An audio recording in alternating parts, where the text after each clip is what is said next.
The Adventures of Philip Marlowe, starring Van Heflin.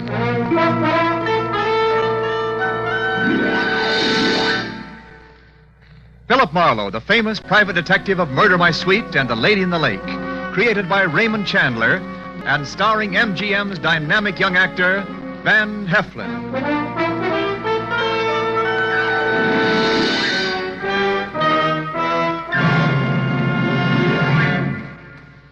Now, Van Heflin in The Adventures of Philip Marlowe.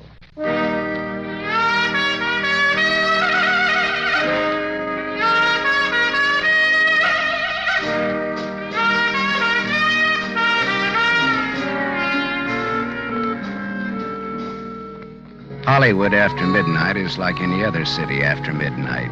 Night moves in and the city becomes hushed and stealthy. The nightclubs close up one by one, but now and then the police whistle and the prowl car siren serenade the sleeper. If you've got any cop in you at all, you get on edge and you have to get dressed and go out and walk it off to relax. Well, I was relaxing past the Swank Carlton Hotel on the Sunset Strip about 1 a.m. when all of a sudden, recess was over. Hey, Marlowe. That you, Marlowe?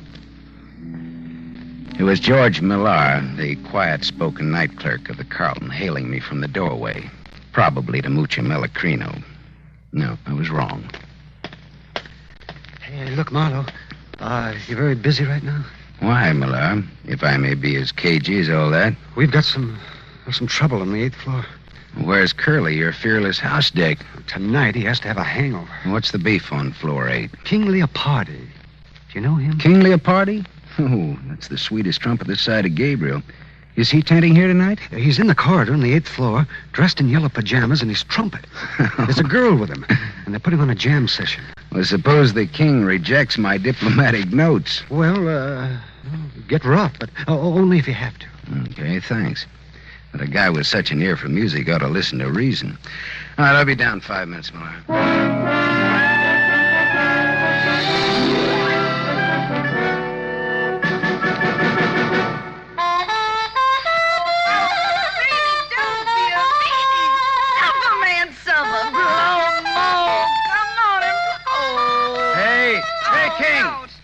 King, that's all, boy. Oh, suffer, out, mellow, king and yellow, more schmozzerino, more. I said, all right, King, the party's over. Hey! Were you addressing me, peasant? I said, wrap it up, can it? Put it on ice. The show is over. Ha! Conk him, King. King Conk, that's what he is, King Conk. Let him have it, King. Fanfare to a nosy house dick, as follows.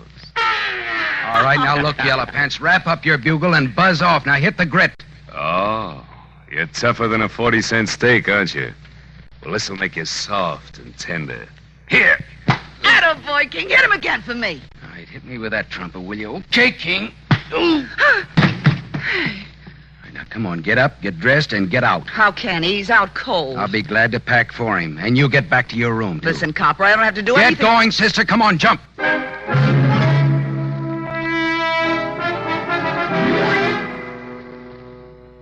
The door to room 815 was ajar. I went in and began tossing a lot of that yellow silk that the king liked so well into his suitcases. Something at the small desk stopped me. Tucked under the corner of the desk blotter was a note. It was assembled from words and letters cut out of newspapers and pasted on a telegraph blank. It said, 10 grand by Thursday night, Leopardi, or else. Her brother. I slipped the note in my pocket and went out in the corridor just as the king staggered past me into his room. I could get an infection from the dirty look he gave me as he slammed the door after him. The door 2 suites away opened a crack and then shut again very quickly. I went over and knocked. Beat it, copper. I want to talk to you. I don't want to hear from you. Okay, here I come, sister. Ready or not? I'll blow you down, so help me, I'll let you have it. Lay that pistol down, babe. Come on, Get out come before on. You pick up weight you didn't count on. And what would the little girl be doing with a .25 automatic, I wonder? A girl needs protection with insects like you around. Look, what's your name? Little Bo Peep. Okay, but what does little boy Blue with a horn mean to you? I admire his work. Do you know King Leopardi? No. Well, what are you doing in a place like this? I can tell you can't afford it. What's your angle? I won a soap contest. All right, baby. You want it that way? What are you going to do? I'm going to make a phone call. It won't cost you a nickel. Hello, desk. Millar? It's Marlowe. I'm calling for the lady in room 811. She's checking out.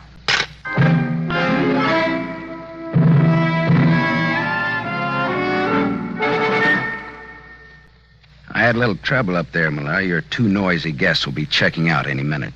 Okay? Oh, well, I hate for things to happen on my shift. Well, the king bopped me with his bugle, and the girl had a gun. Gee, nice people. Yeah, how come you put a floozy like that girl so close to the king? Well, I didn't.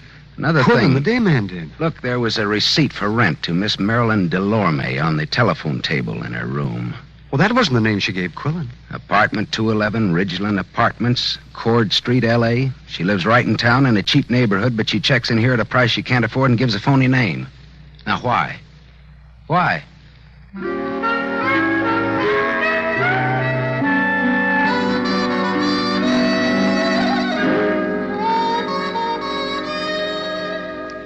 Cord Street, where Marilyn Delorme lived, was Old Town. Arty Town, Crook Town. It was afternoon when I got off the cogwheel car that climbs the steep hill to where the Ridgeland Apartments sat on the top of Bunker Hill. I went up dim, dusty stairs to apartment 211, and I tapped on the door. There was no answer, so I tried the door. It was unlocked. The room inside was dim with stagnant gloom. Marilyn Delorme was in. I didn't talk to her, though. I didn't think she'd want to make much conversation with those blue bruises about her throat, where she'd been strangled. I got out of there fast, wiping off doorknobs like Uriah Heep polishing apples for his boss.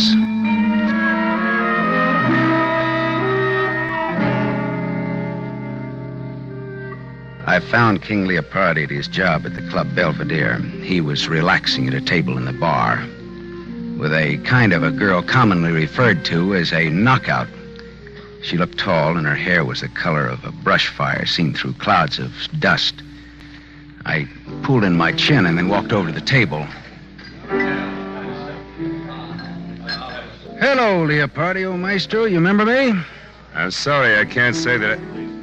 Why, you dirty keyhole snooper. King, please don't start anything You again. left a certain little note in your hotel room last Get out, night. dime a dozen. That wasn't all. That dame with you I last said night. beat it. King, sit down. Beat it and take this with you. There's not much snap in that punch, King. Would you like to try it again? I have had some drinks. I'll see you later when I'm okay. See you later, too, Dolores, after the floor show. I'm sorry, Miss... Sit down. You've made us conspicuous enough as it is. Now, wait a minute. Sit Look, down. All right, thanks. Well, that's what I get for being a little gentleman and letting him pepper me without a comeback. No, he's always spoiling for a fight. The king just can't control his dukes, can he? You better have a drink. All right. Coke with bitters.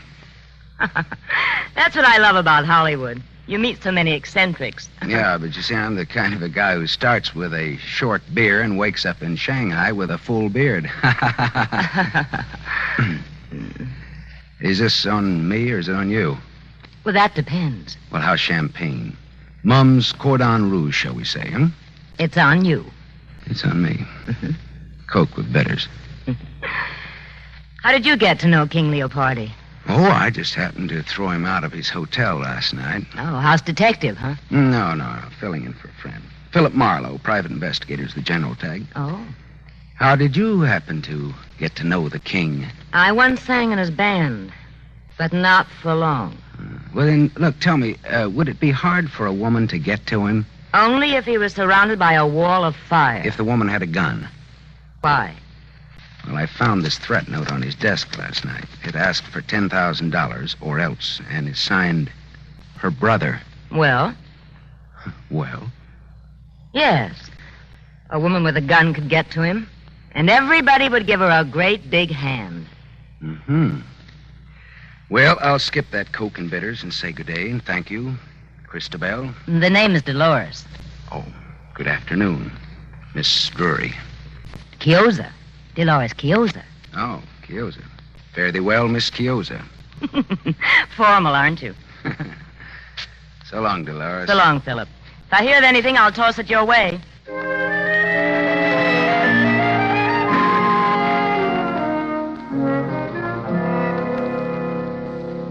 The evening papers carried a squib about Marilyn Delorme found strangled in her Cord Street apartment.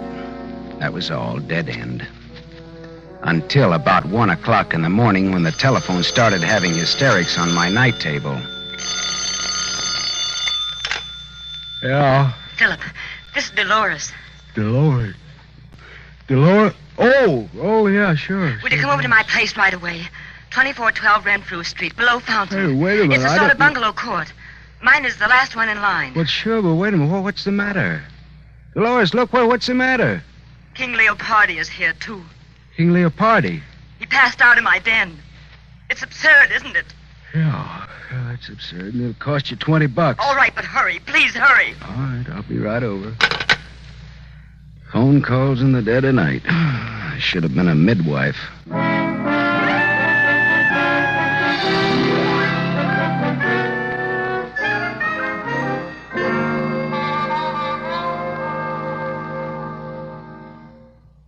Oh, come in, Philip. I'm sorry I woke you at this hour. That's okay. I always get up around this time anyhow to take my bitters and answer phone calls. Where is he? May I have a cigarette? Sure. Thanks. Right.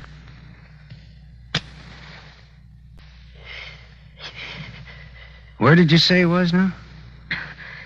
In my den. Oh, Philip. Philip, he isn't drunk at all. Did you really think he was drunk? He's dead. What? The king is dead.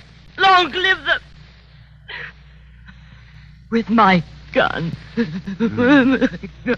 good for you. The lady wins the large Cupid doll. Hey, come on, let's go and look at him.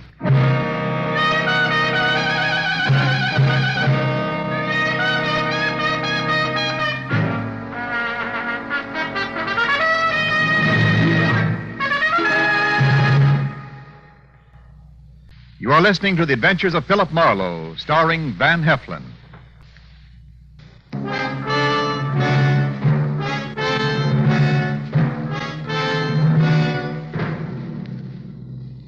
We continue with The Adventures of Philip Marlowe, starring Van Heflin.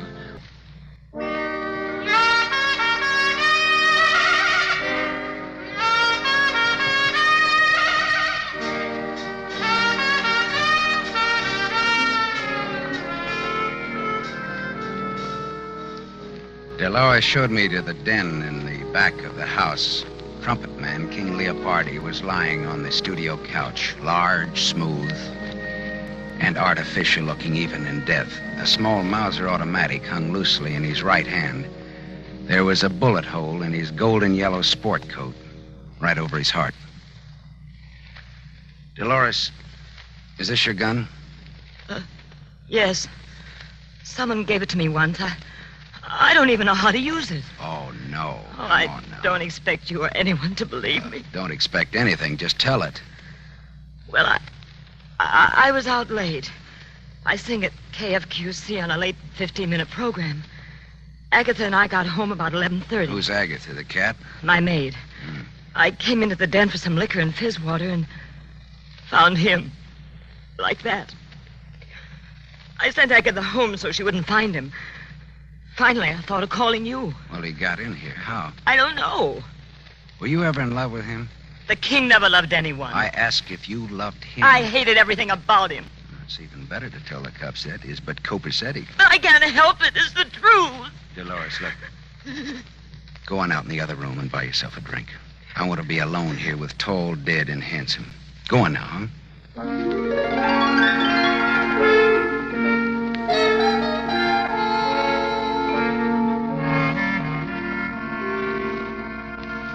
After Dolores had taken her white face out of that room, I could work better.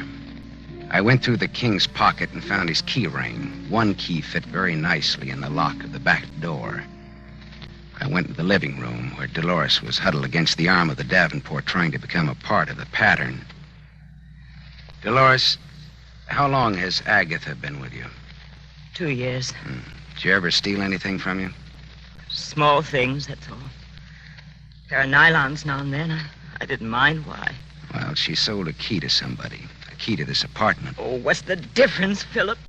We're wasting time. I'm done for as a nice person. They'll think it was a lover's quarrel and I shot him. Or that he shot himself over me. Well, you don't die from the latter, though. Your reputation does. And I care about what people think of me. Yeah. Well, that's what makes me for you again, lady. Thanks, Philip. Now, look, suppose you give me a description of Agatha and tell me where she lives. I want to talk to her. Tonight.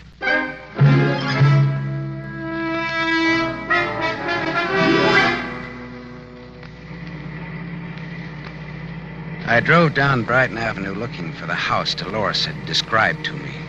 All at once, I slammed on my brakes. In the driveway of a vacant house stood a small coupe. Dolores had described Agatha's car, and that was it. And Agatha did not live in an empty house. I got out and walked up the gravel driveway and looked into the car. And then I got back in my own car and drove until I found an all-night drugstore. I phoned Detective Lieutenant Ibarra. Hello, Ibarra. Write this down.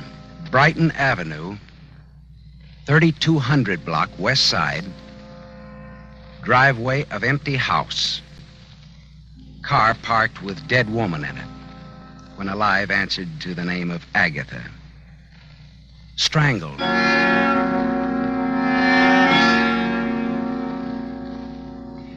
I went back to the Carlton Hotel where it all started the night before.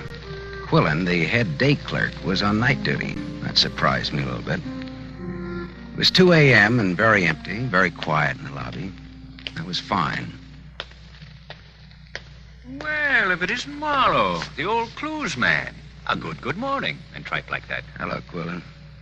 Look, how come you're on duty? Millar went on vacation this a.m. His brother has a cabin at Crestline on the Arrowhead Road. Oh, I didn't even know he had a brother. Now you know. Quillen, look, how come an old hotel man like you registers floozies like that Marilyn Delorme on the same floor with people like King Leopardi? What? You heard me, mine host. I didn't register the girl or Leopardi. Millar did. What? You heard me. Well, why was the room between their rooms empty last night in times like these? Millar had it marked on change. Plumbing out of whack or something. Why? Oh. Well, here's why. A lad with a passkey could have gone into that room and then unlocked the two connecting doors. And then you could have run a bus service between the girl's room and Leopardi's. What are you driving at? That girl in 811 had a gun and Leopardi had a threat letter last night.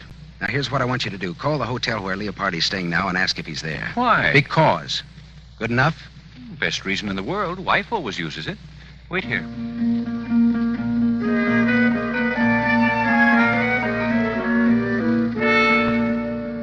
In about 3 minutes, Quillen came back and leaned on the counter again.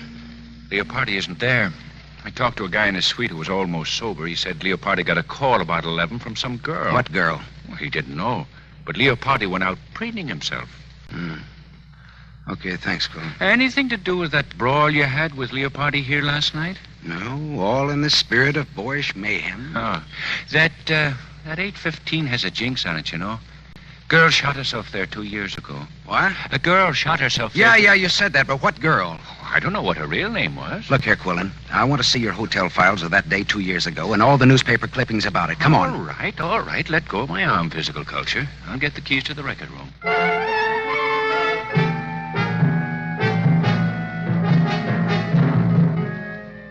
I read the hotel files of that day 2 years ago, and I read the newspaper clippings of that suicide in 815.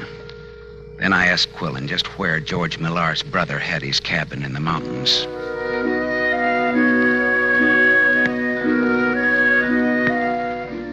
It was just getting light when I pulled up at the cabin, high against a growth of dagger pine and cedar. Smoke was curling from the chimney. Someone was awake. George Millar himself opened the door. Well, Marlowe!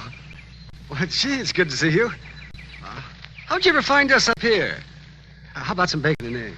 The answer in my brief Marlowe morning manner is yes. Oh, that's swell. I'll wake up my brother and we'll all eat together, huh? You don't have to wake me up. I'm up. Oh, hello, Gaff. Who's your friend, George? Oh, Gaff, this is Philip Marlowe. You've heard me talk of him. How are you, Marlowe? Gaff Tally. That the name? Yeah, my brother. That's his fighting name. He used to be a heavyweight boxer. Fighter. Boxers dance. Fighters fight. Let's get coffee started, huh? Marlowe's hungry. Yeah, say, I've had a busy night. King Leopardi's been bumped off. Bumped off? Lowbrow killed. Vernacular for murder. The king is dead. Where? How? In a girl's apartment. Nice girl, too. The old suicide gag. But it could ruin the girl. Oh, gee, that's lousy. Yeah, but it won't work. It was murder. What makes you think it was murder? Well, Gaff, the way I cased the job, the kill was supposed to have been pulled in his room 815 at the Carlton Hotel night before last. Is that a fact now? Yeah. I spoiled it by giving the king the merry heave-ho before the girl in 811 could get to him. Didn't I, George? I guess you did, Marlowe. Yeah. Of course, it would have been poetic justice if King Leopardi had been killed in the same room where a girl committed suicide 2 years ago, registered as Mary Smith. Usual name, Eve Tally. Did you hear that, Gaff Tally? Eve Tally. I heard it, Marlowe. So he had a sister named Eve, shot herself in 815 at the Carlton. So what? So, George here told me that Quillen registered that professional gun girl in 815 night before last. Oh, no. George registered her. So? So, George kept the room between the girl and Leopardi vacant. When everything was quiet, he'd open the communicating doors, and Marilyn Delorme would walk into the king's room, muffle her .25 in a pillow, and shoot the king in his sleep. How am I doing, boys? Fine, Marlowe. How am I doing? Gaff, put away that gun. I'll bet you even checked on 118 Cord Street. I found Marilyn Delorme strangled. She knew too much. For a few bucks, you boys got Agatha to call Leopardi last night from the radio station and pretend she was Dolores with an interesting invitation. The king always had a yen for Dolores, and he came running.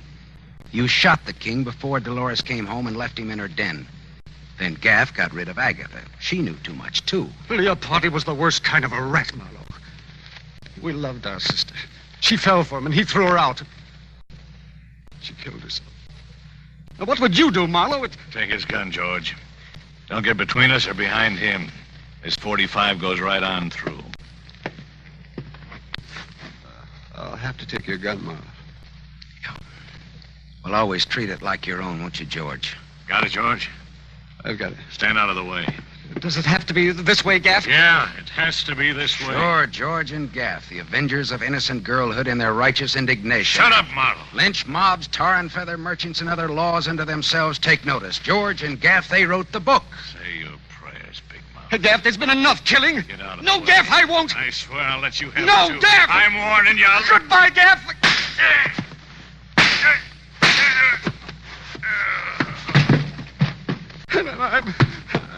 I'm sorry, Gaff. I had to do it. George, he's dead. Listen, I had to do it, Gaff. I just had to.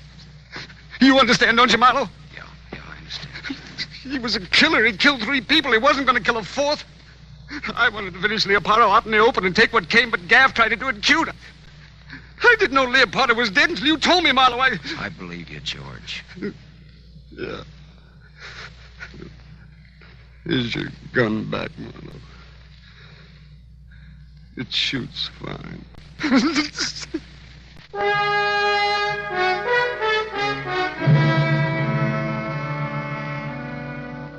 I put in a big pitch for George at headquarters. After all, he hadn't killed anybody except Gaff, and that was in self-defense and in defense of an unofficial copper named Marlowe. He won't get off scot-free, but he won't inhale cyanide either at the taxpayer's expense. After I talked to Ibarra at headquarters, I telephoned Dolores Quiosa.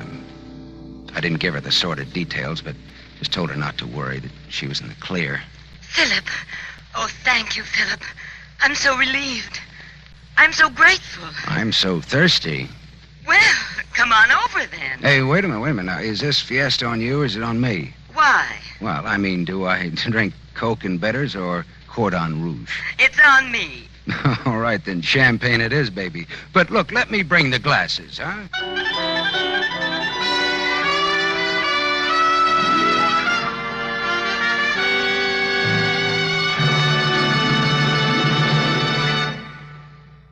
You have just heard Van Heflin, starring in the new mystery series, Raymond Chandler's The Adventures of Philip Marlowe.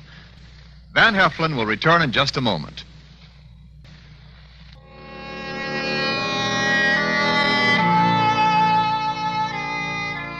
Now, concerning next week's show, here's our star, Van Heflin. Philip Marlowe crouched in the darkness of Beverly Glen and waited for those footsteps to come closer. And then all at once, the Sandman hit him without bothering to remove the sand from the sandbag. And when Marlowe woke up in the morning, his wallet and his gun were gone. And he was wanted for murder.